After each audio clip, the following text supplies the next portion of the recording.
განგმირულ მკერდებს დალეწილ მკლავებს და უძრავი იყო თებერვლის ღამე. დღეს 25 თებერვალია. საბჭოთა ოკუპაციიდან 104 წელი გავიდა. 1921 წლის 25 თებერვალი საქართველოს ისტორიაში ერთ-ერთი ყველაზე ტრაგიკული თარიღია.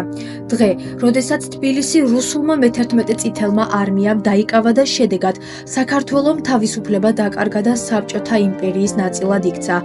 1921 წლის ოკუპაციას წინ უძღოდა 1918 წლის 26 მაისს საქართველოს ეროვნული საბჭოს მიერ დამოუკიდებლობის გამოცხადება.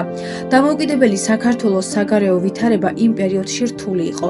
მის დაკარგვას რუსეთი ვერ ეგუებოდა და ყველანაირად ცდილობდა, რომ საქართველო კვლავ თავის შემადგენლობაში დაებრუნებინა. დამოუკიდებელი საქართველოს მთავრობა კი ყოველ ხონეს ხმარობდა, რომ ბოლშევიკურ რუსეთთან ნორმალური დიპლომატიური ურთიერთობა დაემყარებინა. თუმცა საბოლოოდ რუსეთმა მაინც გადაწყვიტა ჩვენი ქვეყნის დაპყრობა და მის შემადგენლობაში მოქცევა. 16 თებერვალს მე-11 წითელი არმიის 96, მე-60 და მე-20 მსროლელთა ბრიგადის პოლკები სოფელ შულავერში შევიდნენ. გადალახეს საზღვარი და დაიწყო ფართო მასშტაბიანი ომი. 10,000-ობით ჯარისკაცი, მოხალისე და მშვიდობიანი მოქალაქე შეუერთდა ბრძოლას. მძიმე ბრძოლები მიმდინარეობდა განსაკუთრებით თბილისთან, კოჟორთან და ტაბახმელასთან. ომის დაწყებიდან 10 დღის შემდეგ მოხდა საქართველოს გასაბჭოება.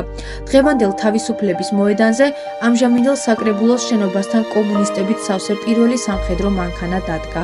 26 თებერვალს გასაბჭოებიდან მეორე დღეს ქალაქის მოსახლეობამ რუსთაველის გამზირზე უზარმაზარი სამგლოვიარო პროცესია მოაწყო.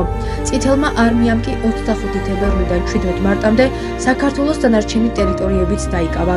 საქართველოს მთავრობის წევრთა დიდი ნაწილი საზღვარგარეთ გაიხიზნა. ასე დაიწყო საქართველოს ოკუპაციის 70 წლიანი ისტორია. 2008 წლის აგვისტოს ომიდან, 2 წლის შემდეგ 2010 წელს საქართველოს პარლამენტმა მიიღო კანონი, რომლის მიხედვითაც 25 თებერვალი საბჭოთა ოკუპაციის დღედ გამოცხადდა.